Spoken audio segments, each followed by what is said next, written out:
आप सभी को विश्व पृथ्वी दिवस की बहुत सारी शुभकामनाएं। वर्ल्ड अर्थ डे से शायद आपको ये बात ज़्यादा समझ में आ जाए। खैर, अर्थ कहो या पृथ्वी, धरती कहो या धरा, है तो हमारा हम सब का ग्रह ना। तो आ, हम लोग साल में एक दिन सोचते हैं हमारी धरती के बारे में, हमारे प्लैनेट के बारे में, और हमें लगता है कि इतना कर देना काफ़ी होता है। लेकिन ये धरती सिर्फ हमारी नहीं है। ये धरती उन जानवरों की भी है जो कुछ बोल नहीं सकते, उन मछलियों की भी है जो हमसे बातें नहीं करती, जो हमारे जब हम उनके समुद्र में, उनकी नदियों पर अतिक्रमण करते हैं, उन्हें ख़राब करते हैं, तो हमारे खिलाफ कैंडल मार्च नहीं निकालती। ये धरती उन मगरमच्छों की भी है जिन्हें हम पिंजरे में कैद करके किसी चिड़ियाघर में छोड़ देते हैं। उन शेरों की भी है, उन खरगोशों की भी है जिन्हें हम चाहते हैं कि सिर्फ दुकानों पर बिकते रहें और जब हमारा मन हो हम दुकान से उन्हें खरीद कर ले आएं। तो आपको लग रहा होगा कि आज मैं किसी एक्टिविस्ट की तरह बात क्यों कर रही हूँ। हालांकि मैं अंदर से इन्वायरमेंट के मामले में थोड़ी सी एक्टिविस्ट तो हूँ, लेकिन आज मैं एक ऐसी ही किताब लेकर आई हूँ जो बड़े प्यार से हमें मनुष्य, जंगल और जंगली जानवरों के बीच के रिश्ते को समझाती है। आप इसे कल्पना माने, कहानी माने, आधी हकीकत आधा फसाना ही क्यों न कह लें, लेकिन किताब है बड़ी बड़ी खूबसूरत। असली किताब है द जंगल बुक, जो 2 भागों में लिखी गई, जंगल बुक 1 और जंगल बुक 2, जिसे हम ज़्यादा पहचानते हैं मोगली के नाम से। ये उस किताब का एक छोटा सा अंश है। फिलहाल क्लासिक जंगल बुक मेरे पास उपलब्ध नहीं थी, तो मैं इसका ये छोटा सा अंश लेकर आई हूँ। मूल किताब लिखी है रुडयार्ड किपलिंग ने।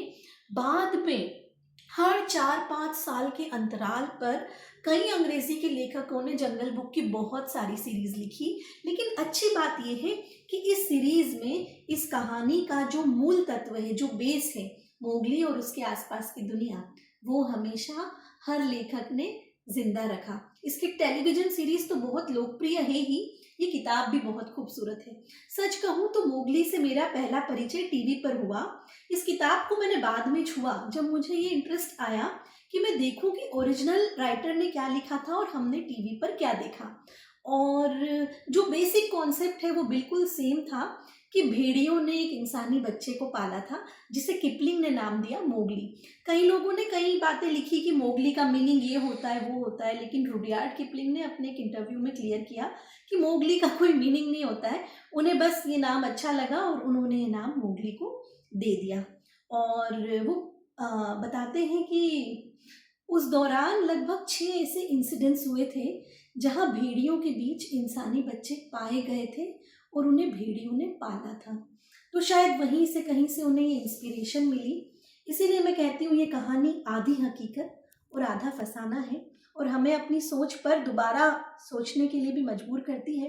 क्योंकि भेड़िया शब्द का इस्तेमाल ना हम अक्सर अति चतुर और खूंखार लोगों के लिए कर देते हैं। लेकिन अगर इस कहानी को देखें या इस कहानी को मूल प्रेरणा जिन घटनाओं से मिली उन्हें देखें, तो मुझे लगता है कि खूंखार लोगों को शायद भेड़िया नहीं कहना चाहिए, उनके लिए हमें कोई और शब्द ढूंढ लेना चाहिए। बहरहाल लौटती हूँ किताब पर। तो धरती, जंगल, जीव जंतु और मनुष्य के बीच में संबंध को समझना हो तो जरूर पढ़िए जंगल बुक।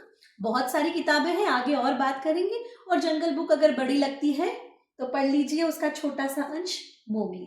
Thank you.